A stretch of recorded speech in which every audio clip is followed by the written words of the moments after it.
Assalamualaikum warahmatullahi wabarakatuh. Halo semua, perkenalkan nama saya Muhammad Davin Firdaus dari kelas 10 mesin 3 akan menceritakan tentang apa itu K3, yaitu keamanan, kesehatan dan keselamatan kerja.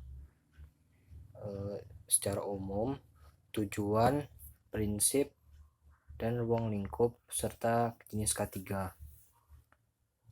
Yang pertama adalah apa yang dimaksud dengan K3.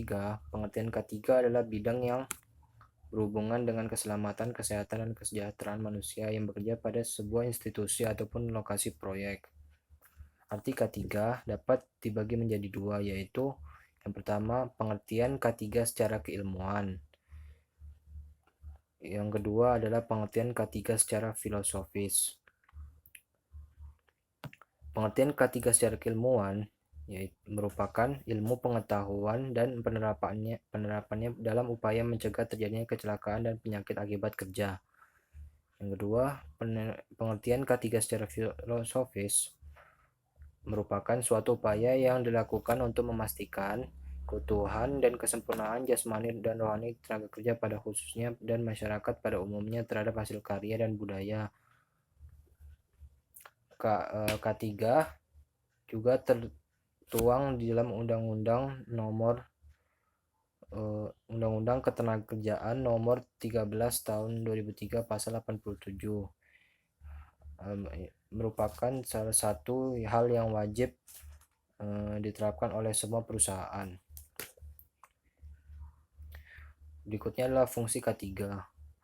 K3 memiliki fungsi yang cukup banyak dan bermanfaat baik bagi perusahaan maupun bagi pekerja. Berikut adalah fungsi K3 secara umum, yaitu sebagai pedoman untuk melakukan identifikasi dan penilaian adanya risiko dan bahaya bagi keselamatan, kesehatan, lingkungan kerja.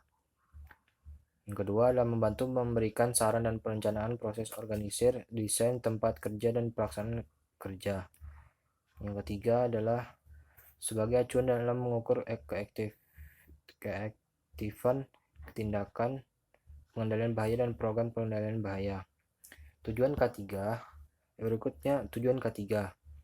Menurut Undang-Undang Nomor 1 Tahun 1970 tentang Keselamatan Kerja, tujuan dari K3 adalah mencegah terjadinya kecelakaan dan sakit dikarenakan pekerjaan. Berikut adalah fungsi tujuan K3 secara umum, untuk melindungi dan memelihara kesehatan dan keselamatan kerja sehingga kinerja dapat meningkat. Kedua, untuk memastikan sumber produksi terpelihara sangat dan baik dan dapat digunakan secara aman dan efisien. Ruang lingkup K3. Ruang lingkup K3 itu pelaksanaannya ada 3, yaitu lingkungan kerja. Ini lokasi di mana para pekerja harus melakukan aktivitas bekerja. Yang kedua adalah alat kerja dan bahan. Inilah semua alat kerja dan bahan yang dibutuhkan suatu perusahaan untuk memproduksi barang atau jasa. Yang ketiga, metode kerja. Ini merupakan standar cara yang harus dilakukan oleh para pekerja agar tujuan pekerjaan tersebut dapat tercapai secara efektif dan efisien. Berikutnya adalah jenis-jenis bahaya dalam K3. Yang pertama adalah bahaya jenis kimia. Contohnya adalah gas, bahan kimia yang beracun, uap bahan kimia, abu sisa pembakaran bahan kimia. Yang kedua adalah bahaya jenis fisika. Contohnya adalah temperatur ekstrim, suara terlalu bising, kondisi udara yang tidak wajar. Yang ketiga adalah bahaya jenis pekerjaan.